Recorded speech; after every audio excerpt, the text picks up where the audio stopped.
Ada beberapa purnawirawan jenderal mengusulkan supaya wakil presiden diganti.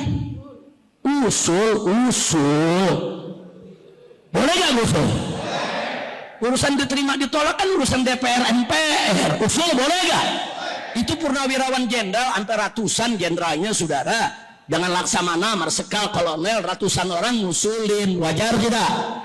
Jawab. Oh ya, usulan Anda kami terima, nanti kami kirim ke DPR. Bagaimana sikap DPR, bagaimana MPR, dipelajari dulu. Itu pejabat. Jangan jauh-jauh dong. Kan di setiap kampungnya, apalagi di Jakarta, ada ulama, ada kiai, ada muallim.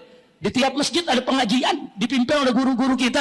Merapat ke pengajian, merapat ke majelis taklim, saudara. Jangan bilang saya mau ngaji tapi nggak ada gurunya. Siapa bilang?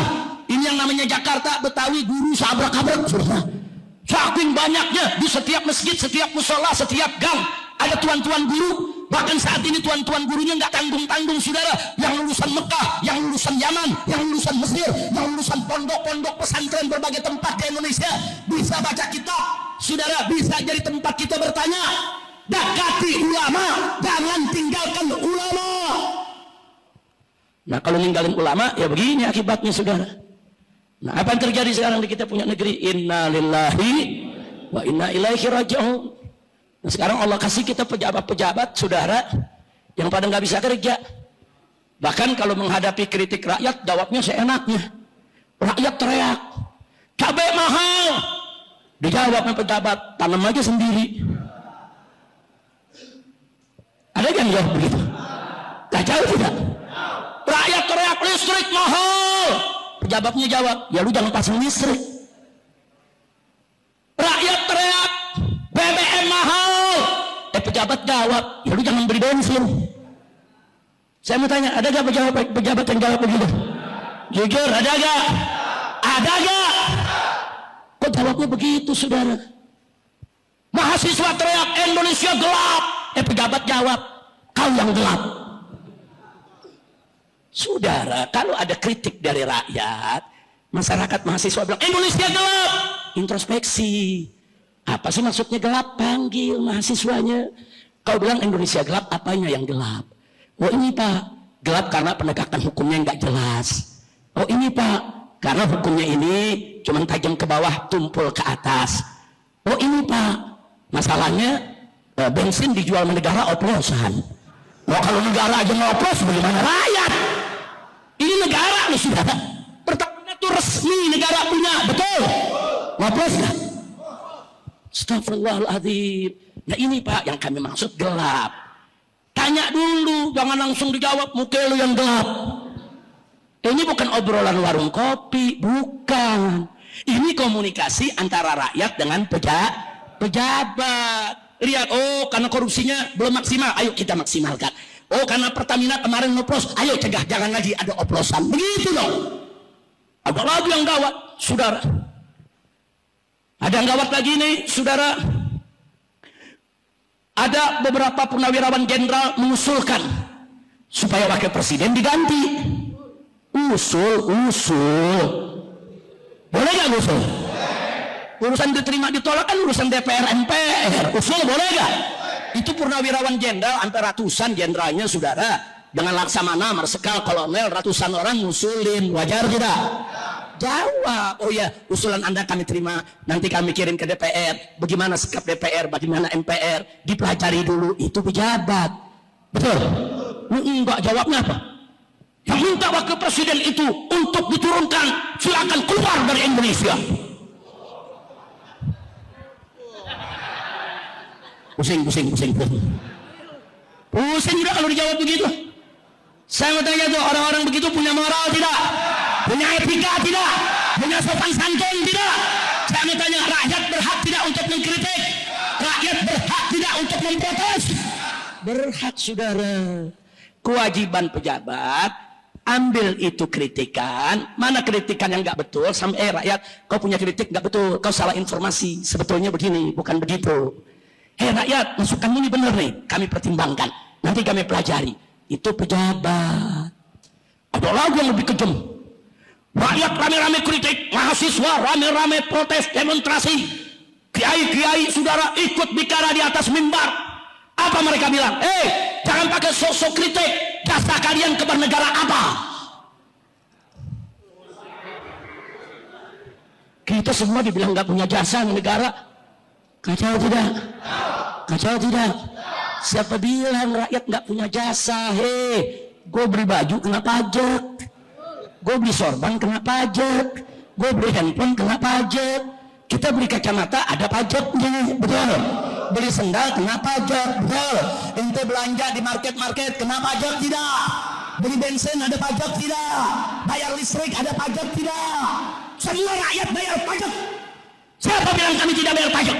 Pajak yang dibayar oleh rakyat kepada negara itu adalah jasa rakyat yang besar untuk membangun negara.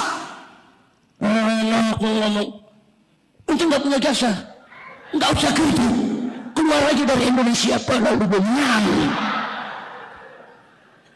Udah bergetar aja dah.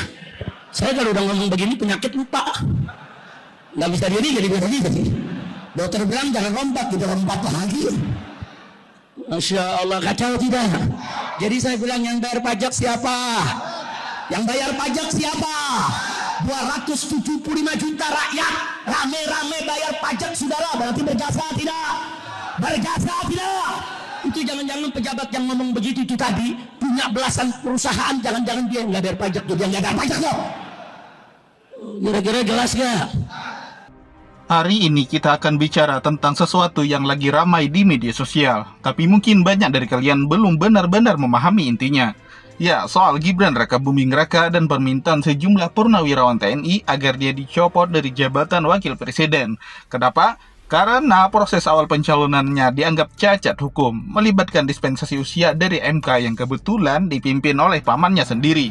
Dan tentu saja soal kapasitasnya sebagai pemimpin nasional. Apakah ini sekadar drama politik atau ada masalah serius di sini? Nah, mari kita bahas. Oke, pertama-tama soal dispensasi usia. Konstitusi kita jelas-jelas bilang bahwa calon wakil presiden harus berusia minimal 40 tahun. Tapi apa yang terjadi? Gibran belum cukup umur, lalu tiba-tiba ada dispensasi dari MK. Siapa hakim yang memutuskan dispensasi itu? Pamannya sendiri. Menarik kan?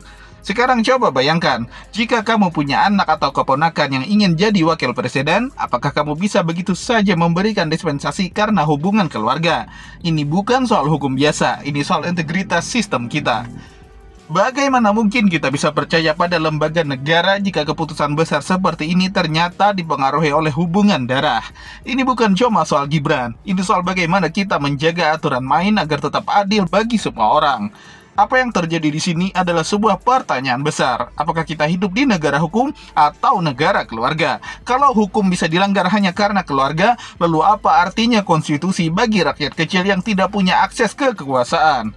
Nah, sekarang kita bicara soal kapasitas sebagai wakil presiden. Kamu bukan cuma sekadar pendamping presiden. Kamu adalah salah satu pilar utama kepemimpinan negara. Indonesia adalah negara besar dengan 270 juta jiwa, ribuan pulau, dan tantangan multidimensi politik, ekonomi, sosial, dan budaya, bahkan geopolitik. Untuk memimpin negara sebesar ini, dibutuhkan figur yang tidak hanya memiliki pengalaman lokal, tapi juga visi strategis, kemampuan diplomasi, dan kedewasaan dalam pengambilan keputusan. Gibran, ya saya akui dia cukup sukses sebagai wali kota Solo. Tapi apakah pengalaman memimpin satu kota kecil cukup untuk memimpin negara? Ini seperti membandingkan kapten kapal nelayan dengan kapten kapal induk. Levelnya berbeda, sangat berbeda. Apakah kita sudah siap mempertaruhkan masa depan bangsa pada seseorang yang masih dalam tahap belajar memimpin? Lalu kenapa para purnawirawan TNI angkat bicara? Apakah ini sekedar intervensi politik atau ada pesan lebih dalam yang ingin disampaikan kepada kita? Para purnawirawan TNI adalah orang-orang yang telah mengabdikan hidup mereka untuk negara. Mereka paham betapa pentingnya integritas, profesionalisme, dan aturan main dalam kepemimpinan. Ketika mereka bersuara, kita tidak bisa langsung menganggapnya sebagai ancaman politik semata.